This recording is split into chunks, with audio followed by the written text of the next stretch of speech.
یہ آوازیں یہاں آ رہی ہیں، بند کروائیں. ترجمے والوں کی آوازیں یہاں سنائی دے رہی ہیں. اب بند ہو گئی ہے اس وقت. اذان دے دیں.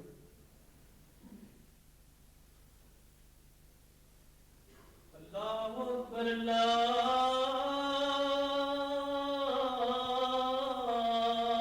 اکبر اللہ اکبر اللہ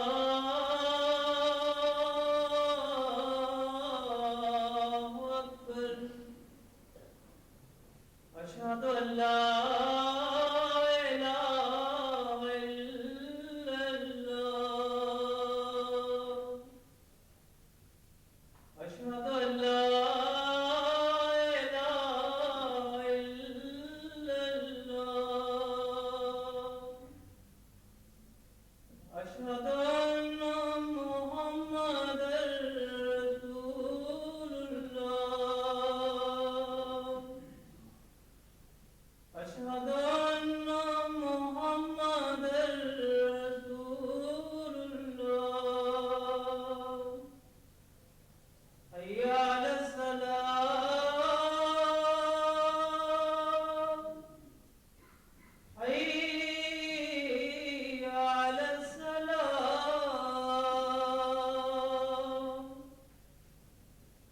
حی علی الفلاح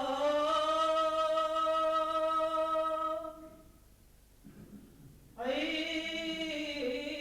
علی الفلاح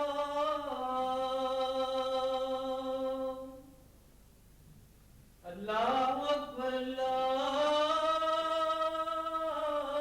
اللہ اکبر لا الہ الا اللہ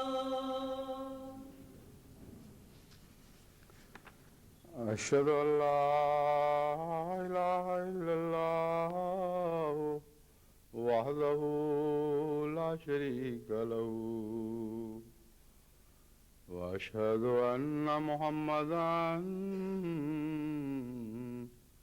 عبدہ ورسولہ اما بعد فاعوذ باللہ من الشیطان الرجیم بسم اللہ الرحمن الرحیم الحمد للہ رب العالمین الرحمن الرحیم مالک یوم الدین ایاک نعبد و ایاک نستعین اهدنا الصراط المستقیم صراط الذین انعمت علیہم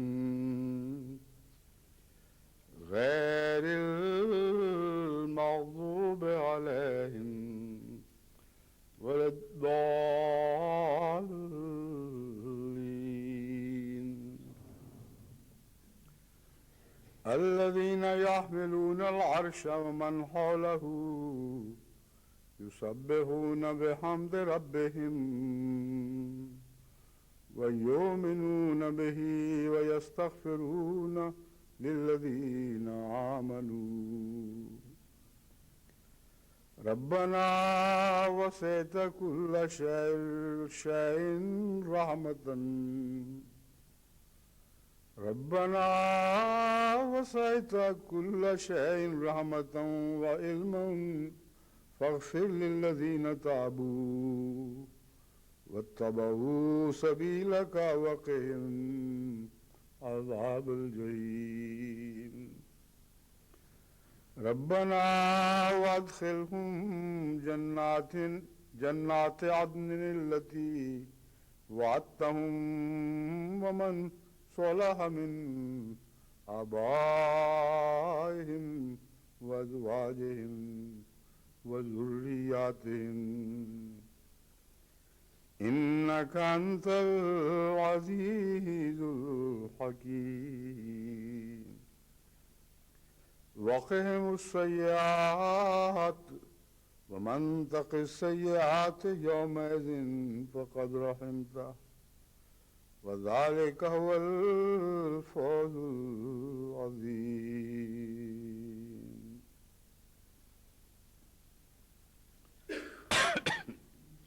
یہ آیات جن کی میں نے تلاوت کی ہے سورہ المومن آیات 8 تا 10 ہیں.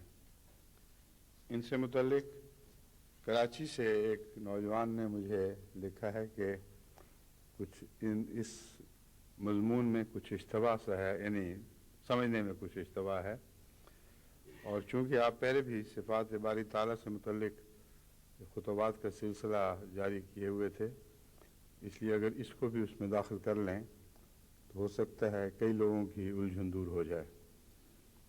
اس لیے میں نے ان آیات کا انتخاب آج کے خطبہ کے لیے کیا ہے. مگر اس سے پہلے یہ 2 اعلانات ہیں. ایک تو مجلس انصار اللہ کینیڈا کا 10واں سالانہ اجتماع کل 7 اکتوبر سے شروع ہو رہا ہے، 3 دن جاری رہے گا، اور 9 اکتوبر کو بروز سوموار یہ اجتماع ختم ہوگا. دوسرے ناروے کا جلسہ سالانہ ہو رہا ہے، اور چونکہ ان کا اصرار تھا کہ میں خود وہاں پہنچ کر اس جلسے میں شمولیت اختیار کروں، اور یہاں کی مصروفیات کے باعث مجھے مجبوراً اس پیشکش کو رد کرنا پڑا، یعنی اس کو قبول نہ کر سکا. اس لیے میں سمجھتا ہوں کہ آج اس خطاب میں ان کا بھی کچھ ذکر ہو، ان سے بھی کچھ مخاطب ہوں. جہاں تک انصار اللہ کینیڈا کا تعلق ہے، یہ انصار اللہ کینیڈا کی مجلس کینیڈا کی عمومی تصویر سے کچھ مختلف نہیں ہے. کینیڈا ایک قسم کا تضادات کا مجموعہ ہے. بعض پہلوؤں سے خدا کے فضل سے بہت نمایاں خوبیاں بھی موجود ہیں، اور بعض پہلوؤں سے کچھ ایسی کمزوریاں ہیں جو احمدیت کے آج کل کے موسم کی شایع نشان نہیں ہیں. اگر خزاں کے موسم میں پتے زرد ہوں تو ہر درخت کے پتے زرد ہوتے ہیں. ہاں، اگر کچھ اجنبی بات معلوم ہوتی ہے تو یہ کہ کوئی درخت سرسبز بھی ہوتے ہیں، اور بہار میں اگر درختوں کے پتے زرد ہو جائیں تو یہ اجنبی بات ہے. جماعت کینیڈا مخلص ہے، مالی قربانی میں بھی پیش ہے. عموماً ان کے اندر اصلاح کا جذبہ بھی ہے، اجتماعی کاموں میں شوق سے حصہ لیتے ہیں، مگر تبلیغ کی طرف نہیں آتے. ایک آدھ آدمی کے سپرد کیا کام، اس سے بھی اس رنگ میں کوتاہیاں ہو گئیں کہ اس کے بنائے ہوئے آدمی جماعت کو بالعموم قبول نہ رہے. بنیادی خامیاں دکھائی دی گئیں، اور اس کے بعد معاملہ ختم.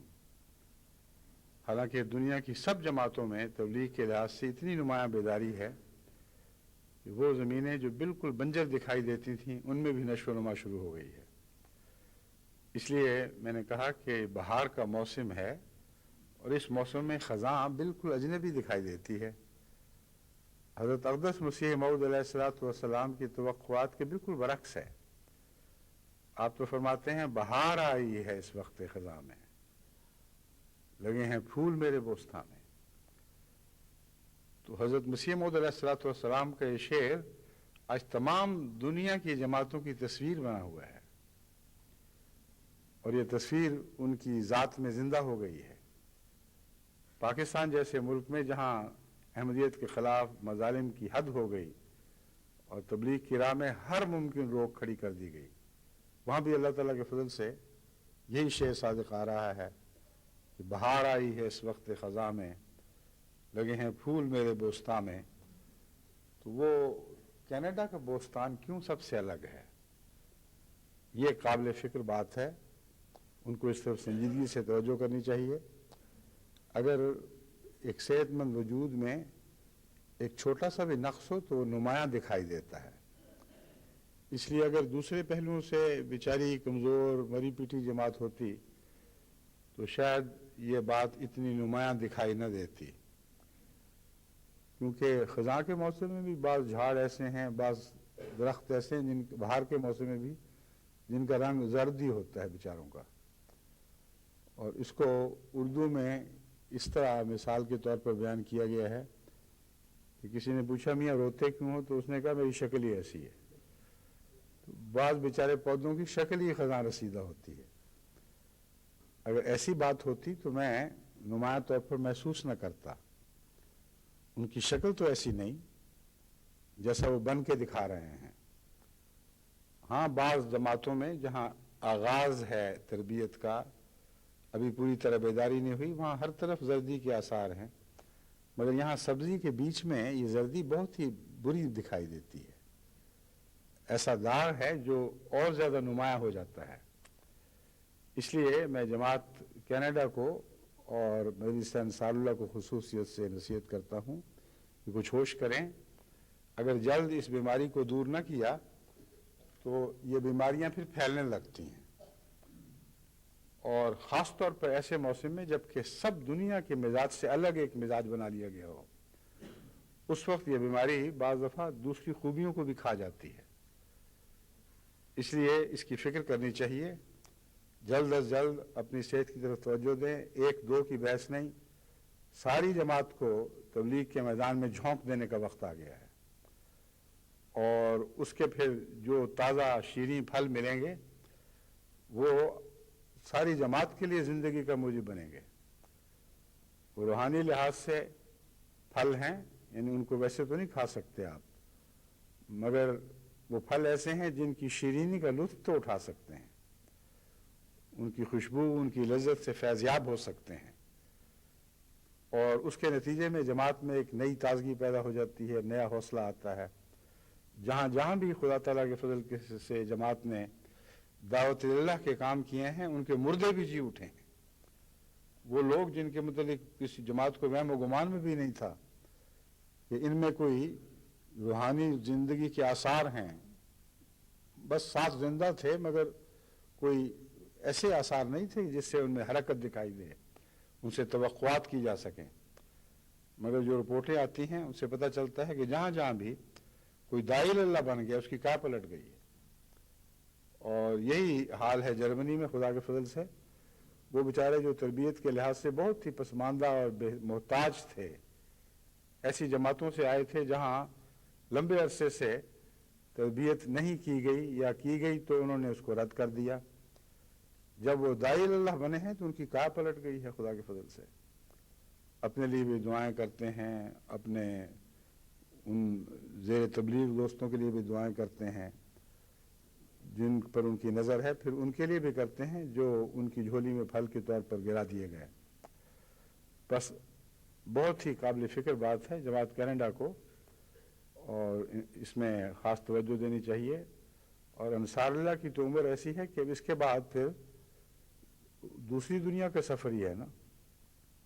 اکا دکا تو اطفال بھی اٹھ جاتے ہیں اور خدام بھی اٹھ جاتے ہیں، مگر بطور جماعت کے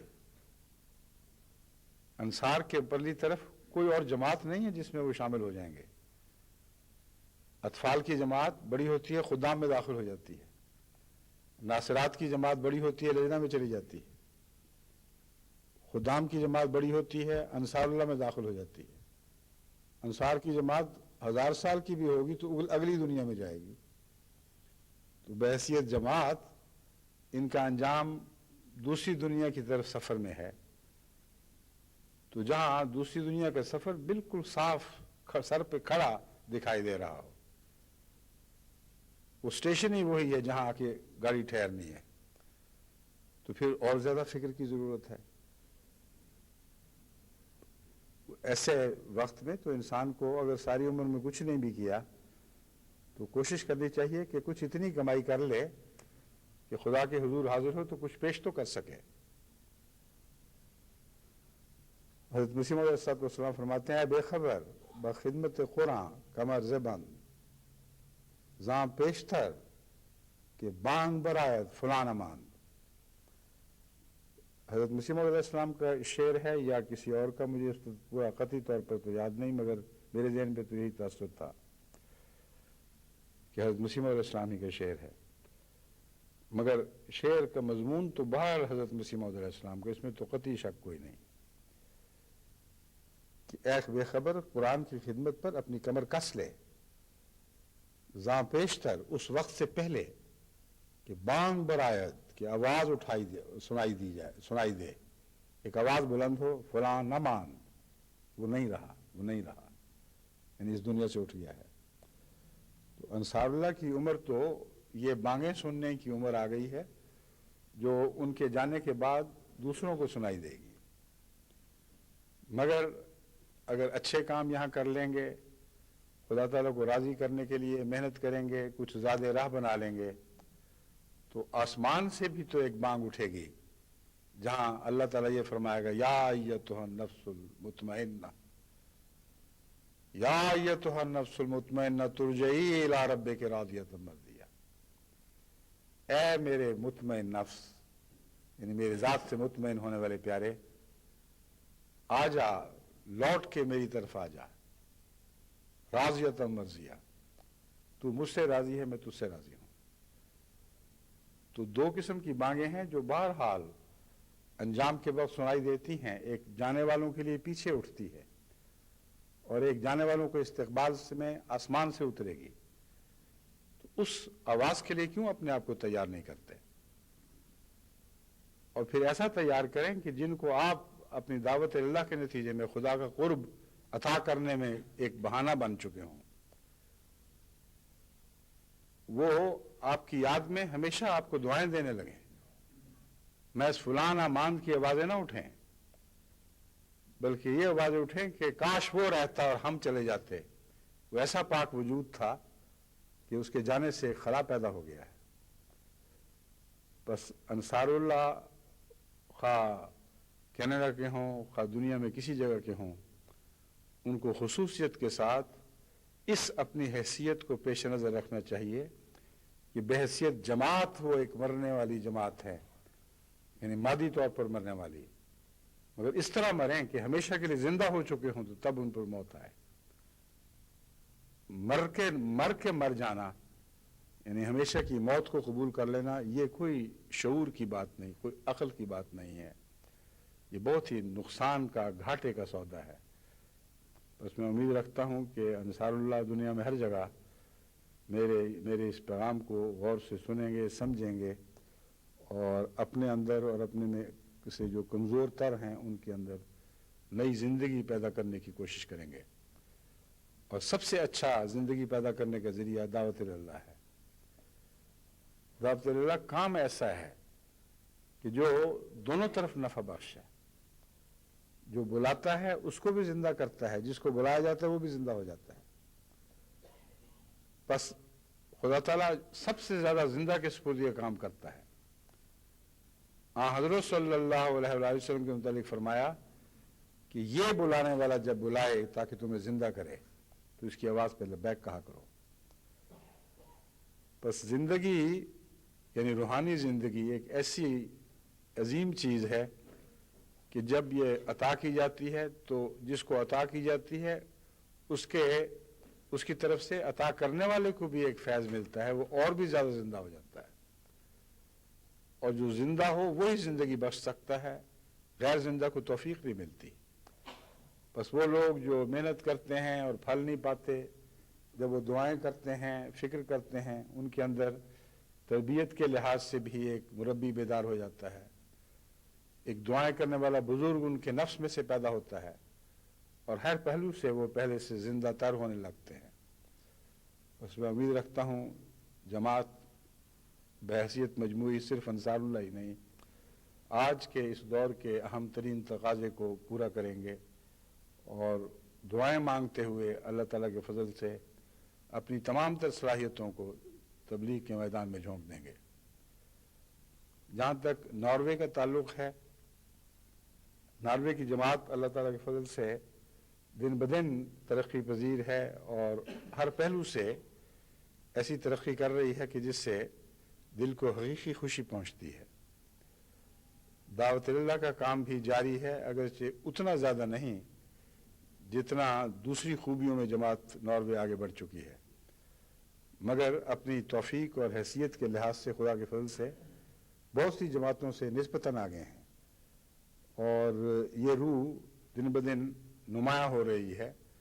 زیادہ آدمی جو یعنی احمدی جو پہلے تبلیغ کر رہے تھے ان میں مزید کے اضافے ہو رہے ہیں۔ اس لیے میں سمجھتا ہوں کہ جماعت ناروے کو بھی باقاعدہ منظم طریق پر اب یہ نظر رکھنے کی ضرورت ہے کہ کون ہے جو دعوت اللہ میں حصہ نہیں لے رہا۔ ایسا آدمی اگر بیمار ہے، کمزور ہے، یا ایسی خاتون ہیں جن کے بس کی بات نہیں، یہ ایسے آنے والے ہیں جو بڑی عمر میں پاکستان سے آئے اور ان کو زبان نہیں آتی، کوشش کرتے ہیں بے تو نہیں آتی، اس گروہ کو بھی اگر خصوصیت سے منظم کر کے دعاؤں پر ان کو مامور کیا جائے کہ تمہیں دعائیں کرنی ہیں، تو اللہ تعالیٰ کے فضل کے ساتھ ان کا بھی حصہ ہوگا۔ پھر اگر اور زیادہ عقل سے کام لیں تو دعاؤں کے بعد یہ سوچیں کہ ہر آدمی براہ راست تبلیغ میں ملوث نہ بھی ہو تو تبلیغ کی تیاری کے سلسلے میں پیچھے بہت سے کارکنوں کی ضرورت ہوتی ہے۔ یہ تو ایک جہاد ہے، اور جہاد میں یہ مضمون ایسا ایک لازمی مضمون ہے کہ وہ لوگ جو مذہبی نقطہ نگاہ سے جہاد کو نہیں بھی سمجھتے، فوجی نقطہ نگاہ سے اس بات کو سمجھتے ہیں کہ جو فوجیں ہیں ان میں لڑنے والا سپاہی باقی فوج کی تعداد کی نسبت کم ہوتا ہے، اور ایک بڑی تعداد فوج کی ایسی ہے جو لڑنے والی سپاہی کے لیے تیاری کر رہی ہے۔ کچھ گولہ بارود بنانے میں مصروف ہیں، جو فیکٹریوں میں کام کر رہے ہیں، وہ بھی تو ایک فوج کا حصہ ہیں۔ کچھ وہ ہیں جو ان ڈپوں سے تعلق رکھتے ہیں جہاں فوج کی ضرورت کے سارے سامان اکٹھے کیے جاتے ہیں، ضرورت حسب ضرورت تقسیم کیے جاتے ہیں۔ کچھ میڈیکل کورز ہیں جو ان کی صحت کا خیال رکھنے والی ہیں۔ کچھ سپلائی کے محکمے ہیں جن کا صرف یہ کام ہے کہ ڈپو سے سامان لیں اور حسب ضرورت ہر ایک کو ضرورت کو بر وقت چیز مہیا کرتے رہیں۔ موٹر ٹرانسپورٹس ہیں، کئی قسم کے کام ہیں، اور سائنسی نقطہ نگاہ سے ایسے انجینئرز کی ضرورت ہے جو جنگی ضرورتوں کے وقت کام آ سکیں اور ان کو تجربہ ہو کہ جنگی ضرورت کی انجینئرنگ کے فرائض کیسے سر انجام دیے جاتے ہیں۔ ان سب کو آپ ملا لیں تو لڑنے والے سپاہی کی تعداد کم ہو جائے گی اور ان کی زیادہ ہو جائے گی، مگر یہ سب سپاہی ہیں۔ یہ بے وقوفی ہے یہ سمجھنا کہ باقی تو چھوٹے موٹے دوسرے کاموں میں مصروف ہیں، اصل سپاہی تو وہ ہے، وہ جو اپنی فوج کی مجموعی طاقت کے لیے خدمت سر انجام دے رہے ہیں، وہ سب کے سب سپاہی ہیں۔ بس ایسا بھی تو کام ہے جماعت میں جہاں لٹریچر کی تیاری کے لیے ضرورت ہے، دن رات ویڈیوز کے انتظام کو بہتر بنانے کی ضرورت ہے۔ یہ سارے وہی کام ہیں جو جن کی میں اشارتاً بات کر چکا ہوں۔ تو روحانی اور مذہبی جہاد میں بھی بکثرت ایسے آدمیوں کی ضرورت ہے جو پیچھے بیٹھ کے کام کر رہے ہیں، جیسا کہ ایم ٹی اے میں مصروف کارکن ہیں، بعض ایسے ہیں جو دن کا بہت بڑا حصہ اپنے دوسرے مشاغل کے علاوہ ایم ٹی اے کی خدمت پر خرچ کرتے ہیں، اور آدمی حیران رہ جاتا ہے دیکھ کر کہ ان کو دوسرے کاموں کے لیے وقت کہاں سے ملتا ہے۔ تو کوئی یہ کہے کہ یہ تبلیغ نہیں کر رہے، یہ بڑی بے وقوفی ہوگی۔ آپ سب کی تبلیغ میں مددگار کے طور پر ان کا ایک بہت بڑا حصہ ہے۔ بس اسی طرح جماعت کے بہت سے دوسرے ادارے ہیں جو تبلیغی کام کرتے ہیں، تربیتی لحاظ سے بھی، مہمان نوازی کے لحاظ سے بھی بہت بڑی ضرورتیں ہیں۔ کھانے کا انتظام جو فوجوں کے ساتھ چلتا ہے ایک بہت بڑا شعبہ ہے، اور حضرت اقدس مسیح موعود علیہ الصلوۃ والسلام نے لنگر کو جماعت احمدیہ کے مقاصد میں 5واں حصہ قرار دیا ہے۔ یعنی فتح اسلام کے طور پر جو منصوبہ اللہ تعالیٰ نے آپ کو عطا فرمایا اور جس منصوبے کو مختصر کتابچے میں لکھا تو اس کا نام فتح اسلام رکھا. اس میں اس کارخانے کی 5ویں شاخ اور برابر کی حصے دار مہمان نوازی کو قرار دیا ہے اور لنگر خانہ اس کا نام رکھا ہے. تو میں جانتا ہوں جہاں جہاں بھی داعی اللہ کامیاب ہیں خدا کے فضل سے بسا اوقات گھر بیٹھے ان کی بیویاں بھی برابر کی حصے دار ہوتی ہیں، کیونکہ وقت بے وقت وہ زیر دعوت لوگوں کو گھر پہ بلاتے ہیں. اگر ان گھر سے بدخلقی کا سلوک ہو، بیوی ان سے لڑے کہ یہ کیا تو نے مصیبت ڈال دی ہے، اس کی آوازیں اور بچوں کا شور باہر جائے تو وہ آنے والا تو گھبرا کر نکل جائے گا. مگر ایسی عورتیں بھی ہیں خدا کے فضل سے جو دن رات محنت میں اپنے خامند کا ساتھ دے رہی ہیں، مالی قربانی میں بھی محنت، کھانا پکانے کی، خوش اخلاقی سے آنے والوں کے دل جیتنا، یہ سارے کام ہیں. تو بس دعوت اللہ صرف پیغام پہنچانے کا نام نہیں، پیغام پہنچانے کے لیے فضا کو سازگار کرنا، اس کی تمام ماحولیاتی ضروریات پوری کرنا، ہر قسم کی خدمتیں جو دعوت اللہ کرنے والوں کے اندر طاقت عطا کرتی ہیں، ان کے کام میں ممد ہوتی ہیں، یہ بھی سب دعوت اللہ کے کام ہیں. تو اس پہلو سے اگر جماعت ناروے ان لوگوں کو منظم کرے جو زبان نہیں جانتے، جن میں اور بعض ایسی کمزوریاں ہیں کہ وہ میدان عمل میں جا کر خود تبلیغ نہیں کر سکتے، تو آپ کی ایک بہت بڑی ضرورت پوری ہو جائے گی. اب وہ جانتے ہیں کیونکہ بہت ایک ایسی بات ہے جس میں وہ باقی دنیا کے لیے نمونہ بن گیا ہے. قرآن کریم کے ترجمے کا مسئلہ تھا، وہ خاتون جنہوں نے پہلے ترجمہ شروع کیا تھا نارویجن تھیں، انہوں نے کچھ دیر کے بعد اس سے ہاتھ اٹھا لیے اور کہا یہ میں نہیں اب کروں گی. اور اس مشکل کے وقت میں نے ناروے کی جماعت کو کہا کہ ایک چیلنج ہے، آپ کے نئے نسل کے بچے خدا کے فضل سے ایسے ہیں جنہوں نے نارویجن زبان میں نارویجنز کو پیچھے چھوڑ دیا ہے اور امتیازی سرٹیفکیٹس ان کو ملے ہیں، اور ان کے اساتذہ حیران رہ گئے ہیں کہ غیر قوموں سے آئے اور ہماری زبان میں ہمارے بچوں کو پیچھے چھوڑ گئے. تو اللہ تعالیٰ کے فضل سے وہ ایسے ہیں جن کو اردو بھی یاد ہے، ان کے ماں باپ نے اردو کی نسبت سے بھی ان کی تربیت کی ہوئی ہے. تو آپ کے پاس مواد موجود ہے، خواہ عمریں چھوٹی ہوں، ان کی ٹیمیں بنائیں.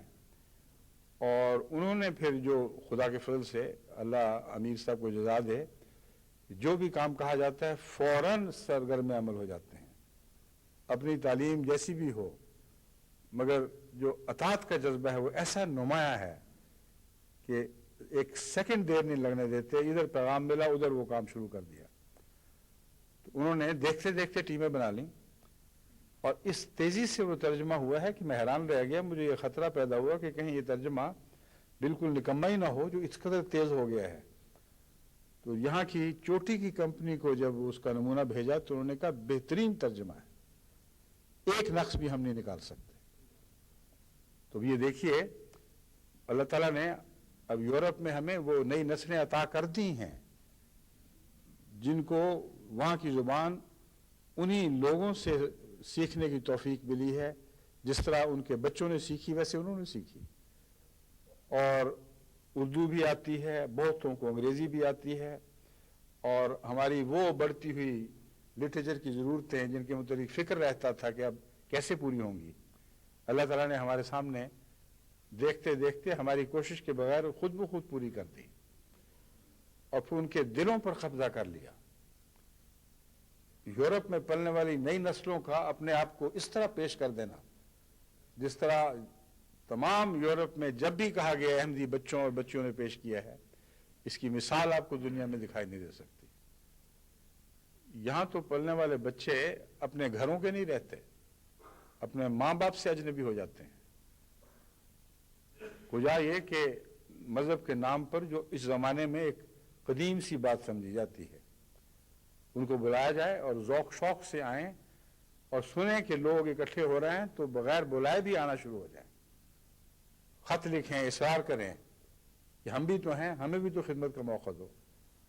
اس پہلو سے اب کوئی بھی ایسی آواز نہیں ہے جو اٹھائی جائے اس کے جواب میں لبیک لبیک کی آوازیں نہ آئیں۔ یہ بھی تو اللہ کا فضل ہے جو آسمان سے اترا ہے، یہ بھی اس بہار کا حصہ ہے جس کا میں نے ابتدا میں ذکر کیا تھا کہ بہار کا موسم آ گیا ہے، اٹھو اٹھو، اب وہ خزاں کی باتیں پیچھے چھوڑ دو۔ بس جہاں خدا کے فضل سے پہلے ہی بہار ہے اس میں مزید تر و تازگی کی گنجائش تو ہمیشہ رہتی ہے۔ اس لیے ناروے کی جماعت کو چاہیے دعائیں کرے، استغفار کرے، اور ایک پہلو کی طرف خصوصیت سے توجہ کرے کہ بعض دفعہ خدمت دین کرنے والے خدمت دین کو اتنا اہم سمجھتے ہیں کہ اپنی نادانی ناسمجھی کی وجہ سے بنیادی باتوں سے غافل بھی ہو جاتے ہیں۔ مثلا نماز با جماعت ہے، نماز کا ترجمہ ہے، قرآن کریم سے محبت اور اس کی تلاوت ہے، بنیادی دینی اخلاق ہیں۔ تو کئی دفعہ یہ بھی دیکھا گیا ہے، یہاں تو ابھی میرے سامنے ایسی باتیں نہیں آئیں، لیکن پاکستان میں بسا اوقات جب میں صدر مجلس تھا مجھے شکایت آتی تھی کہ اچھی مجلس عاملہ ہے جو باہر نماز کھڑی ہوئی تھی اور یہ اپنے دفتر میں مجلس عاملہ بن کے بیٹھے ہوئے تھے۔ ان کو میں نے ڈانٹا، میں نے کہا جس مقصد کے لیے تم پیدا کیے گئے ہو، جس مقصد کو بطور خاص سنبھال رکھا ہے، اس کو بھلا کر تم کیا خدمت سر انجام دو گے؟ کسی ایسی مجلس کی ضرورت نہیں ہے۔ نماز کے قیام کا تعلیم، مذہب کی تعلیم میں سب سے نمایاں حصہ ہے۔ یہ وہ مقصد ہے جس کی خاطر انسان کو پیدا کیا گیا ہے۔ جہاں خدا تعالیٰ نے خود سہولتیں مہیا فرمائی ہیں، اجتماعی طور پر جماعت ان سہولتوں سے فائدہ اٹھاتی ہے۔ جب اجتماعی باتیں ہوں سفر کے دوران یا ویسے بعض ضرورتیں ہوں جہاں خدا نے اجازت دی ہے کہ نمازیں جمع کرو، وہاں جماعت نمازیں جمع کرنے کو برا نہیں سمجھتی، مگر ایک نظام کے تحت کام ہوتا ہے۔ یہ نہیں ہو سکتا کہ جماعت کھڑی ہو جائے اور کچھ لوگ کہیں ہم مجلس عاملہ کی میٹنگ میں بیٹھے ہوئے ہیں۔ ان کا فرض ہے کہ ہر کام کو چھوڑ کر جب عبادت کے لیے آواز آئے تو اس کے لیے حاضر ہوں اور اجتماعی طور پر باجماعت نماز ادا کریں، سوائے اس کے کہ نظام جماعت ان کو کسی کام پر مقرر کرے، اور ایسی صورت میں بھی نماز باجماعت کے بعد ان کو پھر باجماعت نماز ادا کرنے کی کوشش کرنی چاہیے۔ وہ لوگ جو کارکن ہیں ان کے لیے ایسا انتظام ہونا چاہیے کہ ان کو بعد میں اکٹھا ایک امام کے تابع نماز پڑھنے کا موقع مل جائے۔ تو ناروے کو میری نصیحت یہ ہے، اول تو جو اس وقت بیکار ہیں ان کو بھی کام میں لائیں، اور اس کی طرف میں نے اشارے کر دیے ہیں کیا کیا طریق ہیں۔ اور دوسرا یہ کہ جو نوجوان خدمت کر رہے ہیں ان کی بنیادی تربیت کی طرف توجہ دیں، اور یہ دیکھیں کہ اس خدمت کے ساتھ ساتھ وہ بحیثیت مومن خدمت کے شایان شان بھی ہیں کہ نہیں، ان میں ایمان کی صفات عمل کے ساتھ جلوہ گر ہیں کہ نہیں۔ خالی ایمان اگر کچھ جلوے دکھاتا بھی رہے تو جب تک وہ عمل ساتھ نہ ہو جس کا قرآن کریم نے بطور شرط ذکر کیا ہے، یہ ایمان کچھ دیر کے بعد مرجھا جائے گا۔ اس کو عبادت زندہ رکھتی ہے۔ الذین یؤمنون بالغیب ویقیمون الصلاۃ ومما رزقناہم ینفقون۔ مومن وہ ہیں جو نماز کو قائم کرتے ہیں اور پھر خدا کی راہ میں خرچ کرتے ہیں۔ یہ سادہ سی تعریف ہے مگر انسانی زندگی کے ہر پہلو پر حاوی ہے۔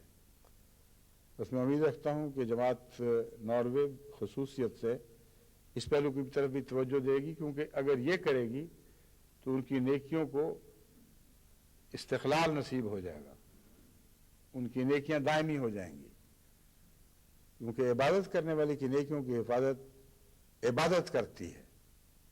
ان الصلاۃ تنہی عن الفحشاء والمنکر۔ قرآن کریم نے جو صفات بیان کی ہیں نماز کی اور نمازی کی، اسے پتہ چلتا ہے کہ سب تربیتوں سے بڑھ کر تربیت یہ ہے کہ کسی شخص کو باجماعت نماز کا عادی بنا دیا جائے، اور پھر نماز کے قیام میں یہ بات لازماً ہے کہ جو نماز پڑھتا ہے اس کو نماز کا ترجمہ بھی آتا ہو۔ سوچ سمجھ کر پڑھے. اس مضمون میں جو نماز کے دوران پڑھا جاتا ہے تربیت کے بے انتہا مسالے موجود ہیں. وہ مسئلے ہیں جن کے پیش نظر خدا تعالیٰ نے وہ عبارتیں مقرر فرمائی ہیں، وہ تبھی فائدہ پہنچا سکتی ہیں اگر آپ کو ان کا ترجمہ آتا ہو، ان کا مضمون سمجھتے ہوں، ان کے مضمون پر غور کرنے کی عادت پڑ جائے، تو پھر ان میں سے نئی نئی باتیں از خود پھوٹتی چلی جائیں گی. ہمیشہ کا رزق نصیب ہوگا، ایسا رزق جس میں نفاد نہیں، جو کبھی ختم نہیں ہو سکتا. تو اللہ تعالیٰ سب دنیا کی جماعتوں کو ان دو نصیحتوں پر خصوصیت سے عمل کی توفیق بخشے، جو ایک کینیڈا کو خصوصاً پیش نظر رکھ کر کی ہے اور ایک ناروے کو بالخصوص پیش نظر رکھ کے کر رہا ہوں. اب میں ان آیات کی طرف آتا ہوں. اگر بقیہ وقت میں یہ بیان نہ بھی ہو سکیں تو انشاءاللہ اگلے خطبے میں باقی مضمون میں ادا کروں گا. اللہ تعالیٰ فرماتا ہے الذین یحملون العرش ومن حولہ، وہ لوگ جو عرش کو اٹھائے ہوئے ہیں، ومن حولہ، اور جو اس کے ارد گرد ہیں، یسبحون بحمد ربہم، وہ سب اپنے رب کی حمد کرتے ہیں اور ہم تسبیح کے ساتھ کرتے ہیں. یسبحون بحمد ربہم، یہ تسبیح حمد کے ساتھ کرتے ہیں. تسبیح سے مراد یہ ہے کہ اس کو ہر نقص سے پاک بیان کرتے ہیں اور سچی گواہی دیتے ہیں. نظر رکھنے کے بعد یہ بیان دیتے ہیں کہ ہمارا رب ہر نقص سے پاک ہے. جس جس صفت پر اور صفت کو جس طرح دنیا میں عمل پیرا ہوتے انہوں نے دیکھا، وہ یقین کے ساتھ کہہ سکتے ہیں کہ ہم نے کہیں بھی صفات الہی کی جلوہ گری میں کوئی نقص نہیں پایا. یہ مضمون ہے تسبیح کا، اور یہ بہت وسیع مضمون ہے. اور اگر یہ مضمون نہیں تو تسبیح بالکل بے معنی ہے. کیونکہ اگر آپ کسی شخص کے متعلق یہ اعلان کریں کہ وہ نقص سے پاک ہے اور آپ کو اس کی واقفیت ہی کوئی نہ ہو، اور آپ نے زندگی کا کچھ بہت تھوڑا حصہ اس کے ساتھ گزارا ہو، اکثر ناواقف ہوں، اس کی عادتوں کا علم نہ ہو، اس کے ماحول کا علم نہ ہو، تو دنیا کی عدالت بھی اس کو رد کر دے گی، اس گواہی کو قبول نہیں کرے گی. بس اللہ کی شان کے خلاف ہے کہ بعض لوگوں کی گواہی اپنے حق میں پیش کر رہا ہو اور وہ گواہ جھوٹے ہوں یا لا علم ہوں. بس ان مومنوں کی گواہی ہے جو اپنے دعوے میں خالص ہیں، انہوں نے واقعتاً تمام زندگی صفات باری تعالیٰ کو کی جلوہ گری کو دیکھا ہے، اور جہاں بھی دیکھا ہے نقص پاک دیکھا ہے. وہ ہیں الذین بحمد ربہم. اور پھر نقص پاک ہی نہیں دیکھا، بلکہ ہر نقص کے مقابل پر جو مد مقابل صفت حسنہ ہے، ایسی خوبی ہے جو مثبت معنی رکھتی ہے، اس کو بھی جلوہ کر دیکھا ہے. اگر ایک شخص کے متعلق کہا جائے کہ وہ بد نظری نہیں کرتا تو یہ ایک نقص سے پاک ہونا، ایک پہلو سے نقص سے پاک ہونے کا اعلان ہے. مگر اس کی نظر اور اچھے کاموں میں اگر استعمال نہ ہو اور اللہ تعالیٰ کے جلووں کا مشاہدہ محبت اور پیار سے نہ کرنے والی اس کو پتہ ہی نہ ہو کہ خدا کس طرح جلوہ گر ہوا ہے، تو اس کے متعلق یہ گواہی بالکل ہی ناقص اور معمولی گواہی ہوگی. مگر اگر وہ بد نظر سے پاک ہو اور حسن نظر رکھتا ہو تو پھر اس کی نظر کی ایک عجیب شان پیدا ہو جاتی ہے، اس کی نظر میں ایک عجیب شان پیدا ہو جاتی ہے. یہی مضمون ہے یسبحون بحمد ربہم. وہ اللہ تعالیٰ کی صفات پر غور کرتے ہیں، نظر ڈالتے ہیں اور بالکل سچی گواہی دیتے ہیں. عینی گواہ کے طور پر اٹھ کھڑے ہوتے ہیں، کہتے ہیں جہاں ہماری نظر گئی ہم نے کبھی بھی صفات باری تعالیٰ کو میں کوئی نقص نہیں دیکھا. اور اس کے برعکس نقص تو درکنار، ہمیشہ اس کو ہمیشہ مثبت خدا تعالیٰ کی صفات کو مثبت، خوبصورت، دلکش، مفید عام صفات کے طور پر جلوہ کر دیکھا. یہ گواہی دینے والے ہیں جن کے متعلق فرمایا وہ عرش کو اٹھائے ہوئے ہیں. وَيُؤْمِنُونَ بِهِ، اور وہ اس پر ایمان لاتے ہیں. اب یہ دلچسپ انداز ہے اس آیت کا کہ پہلے یہ گواہی دی ہے، بعد میں فرمایا ہے وَيُؤْمِنُونَ بِهِ. ایمان پہلے نہیں کہا، گواہی پہلے دی ہے. جو سوال کرنے والا تھا اس کا سوال تو یہ تھا کہ عرش کیا چیز ہے، اور اس کے حوالے سے ہمیں بتائیں کہ کیا مطلب ہے عرش کو اٹھانا. یہ تو میں بیان کروں گا انشاءاللہ، لیکن اس آیت کی پر ایسی نظر ڈالنا تو لازم ہے نا کہ آپ اس کے الٹ پھیر کر دیکھیں اچھی طرح کیا کہنا چاہتی ہے، اس میں کیا کیا خاص باتیں ہیں جو قابل توجہ ہیں. تو ایک قابل توجہ بات یہ ہے کہ ایمان کا پہلے ذکر نہیں فرمایا، بعد میں فرمایا ہے. اس موقع پر اس میں ایک خاص حکمت ہے. اگر ایمان پہلے ہو تو انسان اس کو برائیوں سے پاک ہی سمجھتا ہے. جو اپنا پیر ہے اس پر تفصیلی نظر ڈالی ہو یا نہ ڈالی ہو، لوگ یہی سمجھتے ہیں کہ ہر برائی سے پاک ہی ہے، ہر خوبی کا مالک ہے. اور اکثر دنیا میں ایمان کی یہ حالت ہے بیچاروں کی کہ جن باتوں پر ایمان لاتے ہیں یا جن رسولوں پر بھی ایمان لاتے ہیں ان کی عظمت تو بہت ہے دل میں، لیکن ایمان کی وجہ سے ان کی خوبیاں بیان کرتے ہیں، خوبیاں دیکھ کر بیان نہیں کرتے. ایمان کی وجہ سے برائیوں سے پاک اور ان کی عصمت کے قائل ہوتے ہیں. اور اگر کوئی ان کی عصمت پر حرف ڈالے، انگلی اٹھائے تو اس انگلی کو کاٹ دیں گے، بلکہ بعض دفعہ اسے بھی قتل کر دیتے ہیں، مگر پتہ ہی نہیں کہ عصمت ہے کیا چیز. بس وہ مومن اور ہیں جو ایمان کی خاطر اپنے پیاروں کی یا ان کی جن کے حق میں وہ ایمان لاتے ہیں گواہیاں دیتے ہیں کہ وہ ہر نقص سے پاک ہیں، ہر خوبی کے مالک ہیں. مگر اللہ جن کی بات کر رہا ہے یہ بہت ہی عظیم لوگ ہیں. فرمایا ہے ان کی نظر بالکل گہری اور وسیع ہے، اور وہ دیانتداری کے ساتھ کامل یقین اور شہادت کے اصولوں پر پورا اترتے ہوئے یہ گواہی دے دیتے ہیں اور دیتے رہتے ہیں کہ ہم نے خدا تعالیٰ کی ذات میں، اس کی صفات کی جلوہ گری میں کبھی کوئی نقص نہیں پایا، اور نقص کے بجائے ہمیشہ خوبیاں دیکھی. یہ گواہی دینے کے بعد اللہ تعالیٰ فرماتا ہے وَيُؤْمِنُونَ بِهِ، ان کا ایمان دیکھو کس شان کا ایمان ہوگا. اس کو حق الیقین کہا جاتا ہے. وہ ایمان جو آگ کی گرمی محسوس کر کے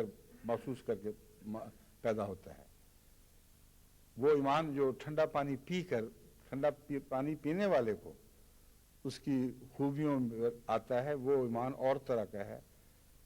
اور ٹھنڈا پانی پیتے دیکھا جائے کسی کو، وہ اور ایمان ہے. تو یہ حق الیقین والے لوگ ہیں، ان کی ایسی پختہ گواہی ہے کہ دیکھتے ہیں اور ایمان لے آتے ہیں. یہی وہ لوگ ہیں جو ایمان لاتے ہیں، اور یہی وہ لوگ ہیں جن کو بخشش طلب کرنے کا حق عطا ہوتا ہے. فرمایا یہ اب یہ نہیں بیان فرما رہا اللہ تعالیٰ کہ وہ لوگوں اپنے لیے بخشش مانگتے ہیں، وہ تو مانگتے ہی ہیں. یہاں ان کا عظیم تر مرتبہ بیان ہو رہا ہے. فرمایا وَيَسْتَغْفِرُونَ لِلَّذِينَ آمَنُوا، وہ بخشش مانگتے ہیں ان کے لیے جو ایمان لائے ہیں. اور ایمان لانے والوں میں صرف یہ گواہ نہیں ہیں، اور بھی ہیں. کچھ کمزور ہیں، کچھ نسبتاً مضبوط ہیں، طرح طرح کے ایمان لانے والے ہیں، اور ان کو ان کی فکر لاحق ہو جاتی ہے کہ ان کے لیے بھی بخشش کی دعا مانگی جائے، ان بیچاروں کو کہیں اپنی لا علمی کی وجہ سے نقصان نہ پہنچ جائے، اپنی کمزوریوں کی وجہ سے وہ خدا کی بخشش سے محروم نہ رہ جائیں. تو ان پر دوسروں کی فکر غالب آ جاتی ہے. اس سے یہ بھی پتہ چلا کہ حضرت اقدس محمد رسول اللہ صلی اللہ علیہ وآلہ وسلم کا استغفار اور استغفار کی کثرت دراصل ان سب کے لیے تھا.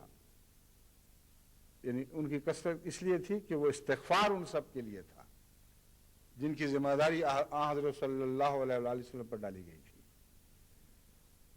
بس اس پہلو سے میں اب اس دعا کو یہاں ابھی چھوڑتا ہوں، واپس جاتا ہوں عرش کے مضمون کی طرف. یحملون العرش سے کیا مراد ہے؟ حضرت اقدس مسیح موعود علیہ الصلوۃ والسلام نے بڑی صراحت کے ساتھ یہ لکھا ہے کہ خدا کسی چیز کا محتاج نہیں کہ وہ اسے اٹھائے. اگر عرش پر جلوہ گر ہے، عرش پر جانشین ہے، تو جو اسے اٹھائے گا گویا انہوں نے خدا کو اٹھایا ہوا ہے. آپ نے فرمایا قرآن کریم تو بار بار فرماتا ہے کہ خدا نے ہر چیز کو اٹھایا ہوا ہے. کوئی چیز بھی نہیں ہے جو خدا کے اٹھائے بغیر اٹھی رہ سکے. تو اس کو کس نے اٹھانا تھا؟ پھر حضرت مسیح موعود علیہ الصلوۃ والسلام نے بڑی وضاحت کے ساتھ، استدلال کے ساتھ یہ ثابت فرمایا ہے کہ عرش تو مخلوق ہے ہی نہیں، کیونکہ خدا تعالیٰ ہر قسم کی تخلیق کا ذکر کرتا ہے، وہاں عرش کا ذکر نہیں کرتا، اور تخلیق کے بعد عرش پر جلوہ گری کا ذکر فرماتا ہے، اور ہمیشہ سے جلوہ گر ہی ہے عرش پر. تو کیا اس نے اپنی سیٹ خود بنائی تھی؟ اور اگر نہیں بنائی تھی تو اس کی طرح دائمی ہے، تو وہ دونوں پھر دوام میں ایک دوسرے کے شریک ہو گئے. اسی لیے تمام چوٹی کے علماء اس بات پر متفق ہیں کہ عرش مخلوق نہیں ہے.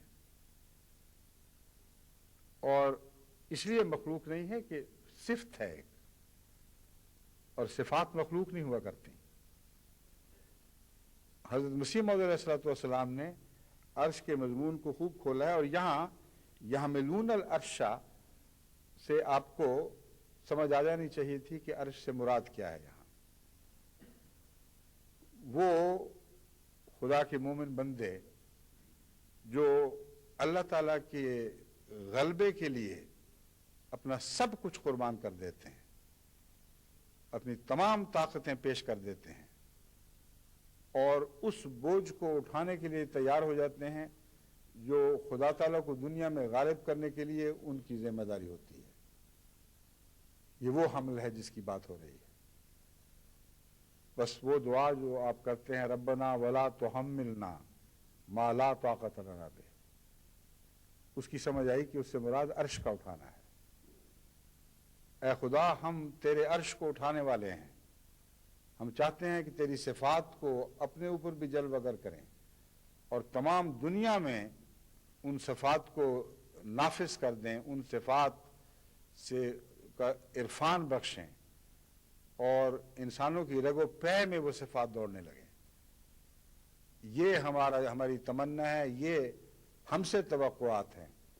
بس طاقت کے مطابق ہم سے یہ کام لے، اور جس حد تک ہمیں وسعت ہے تیرے عرش کو اٹھانے کی، اسی حد تک یہ بوجھ ہم پر ڈال. بس سب سے بڑا عرش کو اٹھانے والا وجود حضرت محمد رسول اللہ کا وجود تھا.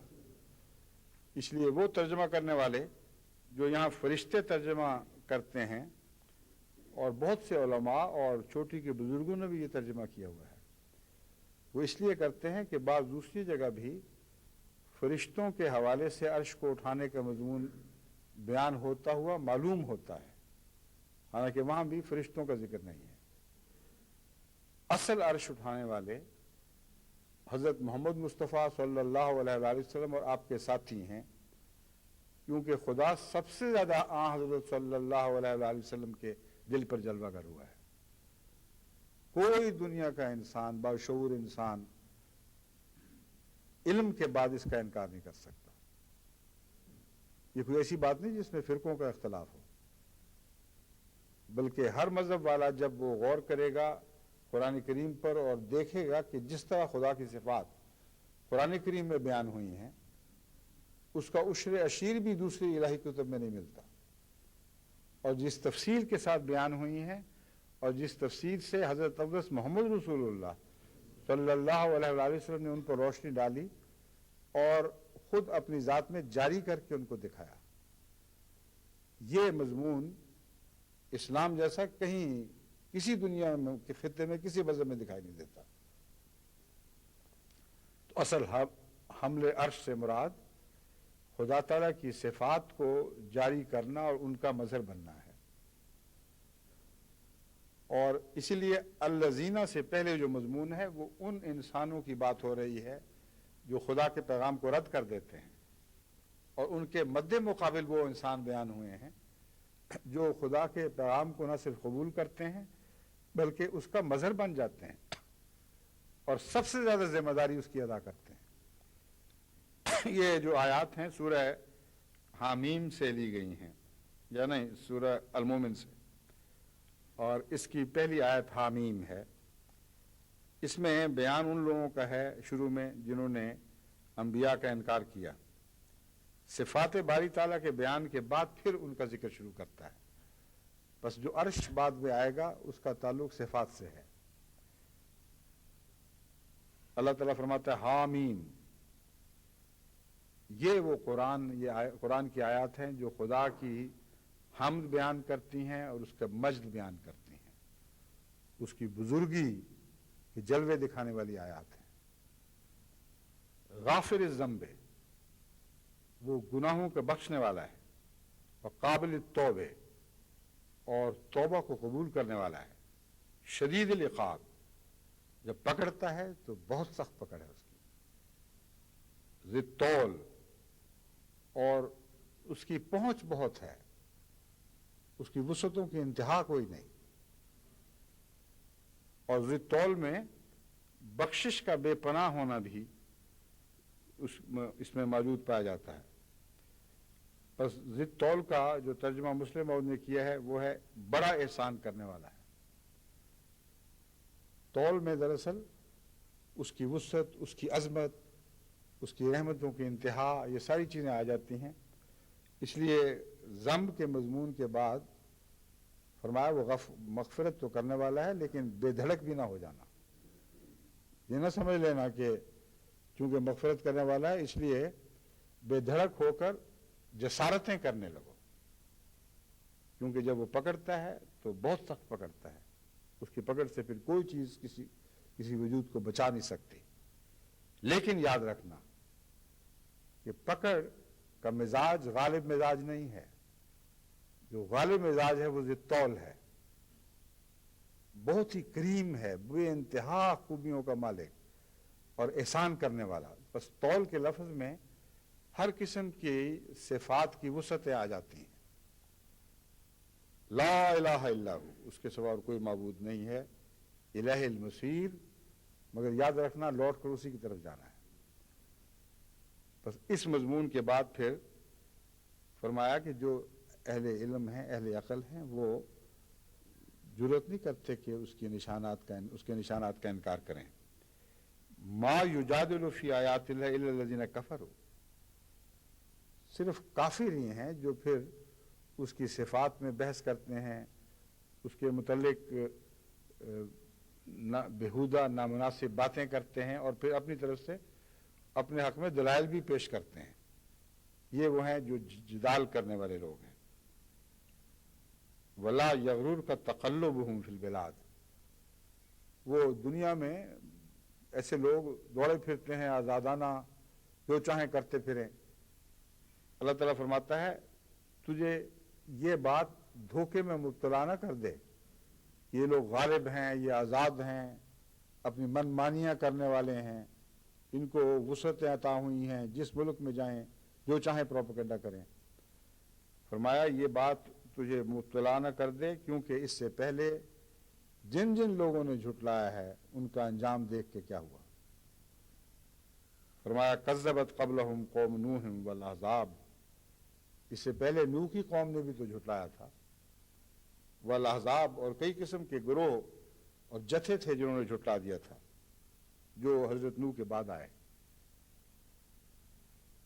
من بعدہم وہمت کل امت برسولہم، اور ہر امت نے، ہر قوم نے جس کی طرف رسول بھیجا گیا ہے ایڑی چوٹی کا زور لگا لیا، ہمت، پورے ارادے کے ساتھ، پورے عزم کے ساتھ یہ فیصلہ کر لیا، لِيَأْخُذُوهُ وَجَادِلُوا بِالْبَاطِلِ لِيُدْحِضُوا بِهِ الْحَقَّ، کیا عزم کر لیا، کیا ارادہ لے کر اٹھے تاکہ وہ اس کو پکڑ لیں، اس رسول کو، اور جادلوا بالباطل، اور باطل کے ذریعے، جھوٹ کے ذریعے اس کے ساتھ سخت لڑائی شروع کر دیں۔ ان کی ساری باتیں جھوٹی ہوتی ہیں جب وہ انبیاء کا اور حق کا مقابلہ کرتے ہیں۔ اب آپ دیکھ لیں، روزانہ قرآن کریم کی اس آیت کی گواہی میں پاکستان کے اخبار بھرے پڑے ہوتے ہیں، اور یہاں کے جنگ بھی، اور یہاں کے دوسرے اخبارات جن میں ان لوگوں کی رسائی ہے۔ ہر خبر جو احمدیت کے متعلق دیتے ہیں اس میں جھوٹ کی ملونی ضرور ہوتی ہے۔ کہیں قسمت سے کوئی سچی بات منہ سے نکل جائے تو ساتھ جھوٹ شروع کر دیتے ہیں۔ میں نے آج تک احمدیت کے کسی مخالف کو کلیتاً سچا نہیں پایا۔ اکثریت ایسی ہے جو بھاری تعداد میں اکثر جھوٹ بولتی ہے، اور احمدیت کے ذکر میں جو جھوٹ لگتا ہے ان کو ماں کی دودھ کی طرح لگتا ہے، وہ اس کے بغیر پل ہی نہیں سکتے۔ تو قرآن کریم نے دیکھو کتنا سچا بیان دیا ہے۔ فرمایا یہ وہ لوگ ہیں جو جھوٹ پر پنپتے ہیں، ان کے ہتھیار جھوٹے ہوتے ہیں، ان کی باتیں جھوٹی ہوتی ہیں، اور یہ فیصلہ کر لیتے ہیں کہ ہم نے حق کو مٹانا ہے جھوٹ کے ساتھ۔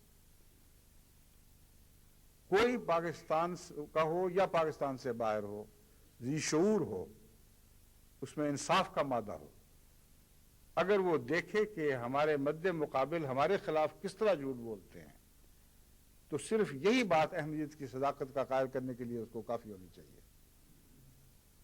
اور قرآن کریم کی عظمت کا بھی اس کو قائل ہونا چاہیے کہ فرمایا یہ ایک دائمی دستور ہے، اس میں تم کوئی تبدیلی نہیں دیتے ہو۔ مٹانے کے عزم کے ساتھ جھوٹ کا عزم داخل شامل ہو جاتا ہے، اس کے بغیر ان کا گزارا ہی کوئی نہیں۔ لِيُدْحِضُوا بِهِ الْحَقَّ، وہ چاہتے ہیں کہ وہ اس کے ذریعے حق کو مٹا دیں۔ بھلا ہو سکتا ہے کہ جھوٹ حق پر غالب آ جائے؟ فرماتا ہے فَأَخَذْتُهُمْ، انہوں نے نبیوں کو پکڑنے کی کوشش کی، لیکن میں نے اس سے پہلے ان کو دبوچ لیا۔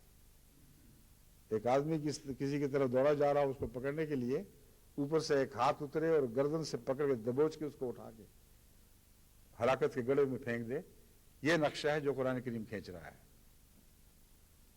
فَكَيْفَ كَانَ عِقَابِ، انہوں نے کیا پکڑ کرنی تھی، دیکھو میری پکڑ کیسی تھی، کس شان کی اور کیسی فیصلہ کن پکڑ تھی۔ وَكَذَلِكَ حَقَّتْ كَلِمَةُ رَبِّكَ عَلَى الَّذِينَ كَفَرُوا أَنَّهُمْ أَصْحَابُ النَّارِ، یہ وہ مضمون ہے جس کو سمجھ اگر وہ پڑھیں اور غور کریں تو ان پر یقیناً یہ بات، تیرے رب کی یہ بات کھل جائے گی، جنہوں نے کفر کیا، کہ وہ لازماً جہنمی لوگ ہیں، کیونکہ یہ عادتیں جہنمیوں کی ہیں کہ سچائی کے مقابل پر جھوٹ بولیں اور جھوٹ کو سب سے بڑا ہتھیار بنا لیں، مین سٹے ان کا اصل سہارا جھوٹ ہو جائے جس کے ذریعے وہ حق کا مقابلہ کرتے ہیں۔ ایسے لوگ اگر ذرا بھی غور کریں تو ان کو سمجھ آنی چاہیے کہ ہم جو جھوٹ پر منہ مار رہے ہیں اس سے سچ کی خدمت کیسے ہو سکتی ہے، اور رب کے کام کیسے جھوٹ کے ذریعے چلائے جا سکتے ہیں۔ یہ مضمون ہی اللہ تعالیٰ فرماتا ہے ان کو دکھلا سکتا ہے، یہ بات ان پر روشن کر سکتا ہے کہ وہ جہنمی لوگ ہیں، اہل نار ہی ہیں جو یہ طریقے اختیار کرتے ہیں۔ خدا کے بندے تو حق کی نصیحت کرتے ہیں اور حق کے ساتھ نصیحت کرتے ہیں۔ وَتَوَاصَوْا بِالْحَقِّ وَتَوَاصَوْا بِالصَّبْرِ، وَتَوَاصَوْا بِالْحَقِّ کا مطلب ہے سچ کہنے کی نصیحت کرتے ہیں، سچ بولنے کی نصیحت کرتے ہیں، سچا ہونے کی نصیحت کرتے ہیں، مگر سچ کہہ کر، سچ بول کر، سچا بن کر۔ بل لفظ نے یہ عجیب کرشمہ دکھایا ہے کہ بیک وقت ایک ہی فقرے میں دونوں مضمون پوری طرح داخل کر دیے۔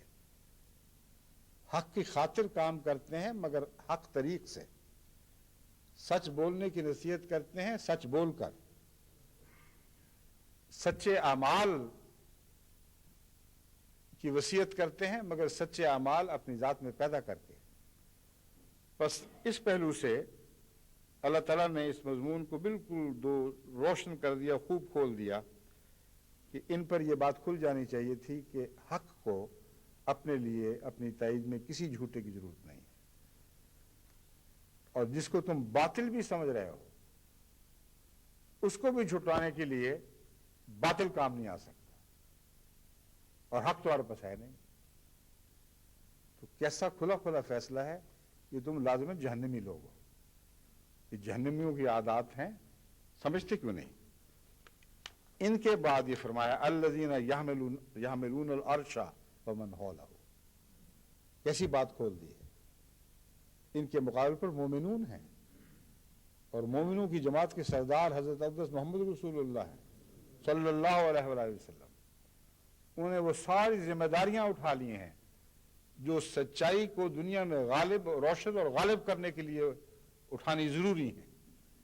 بس عرش سے مراد خدا تعالیٰ کی صفات حق ہیں، اور وہی صفات ہیں جو دراصل مومن اپنی جان پر، اپنے دل پر اٹھاتے ہیں، اور مومن کا عرش دل ہی وہ عرش بن جاتا ہے جس پر خدا جلوہ گری کرتا ہے۔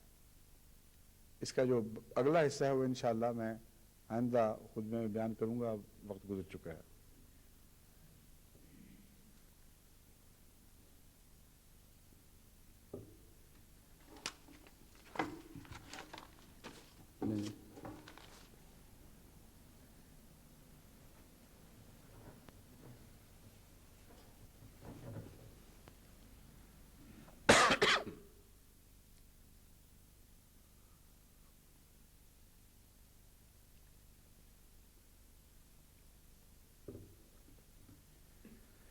الحمد لله نحمده ونستعينه ونستغفره ونؤمن به ونتوكل عليه ونعوذ بالله من شرور أنفسنا ومن سيئات أعمالنا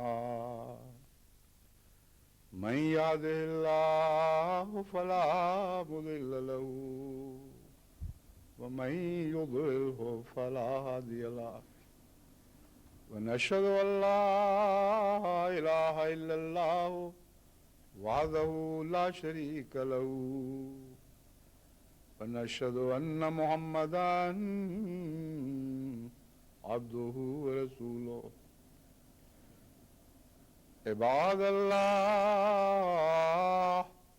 رحمكم الله إن الله يأمر بالعدل والإحسان وإيتاء ذي القربى وينهى عن الفحشاء والمنكر والبغي يعظكم لعلكم تذكرون اذكروا الله يذكركم وادعوه يستجب لكم ولذكر الله أكبر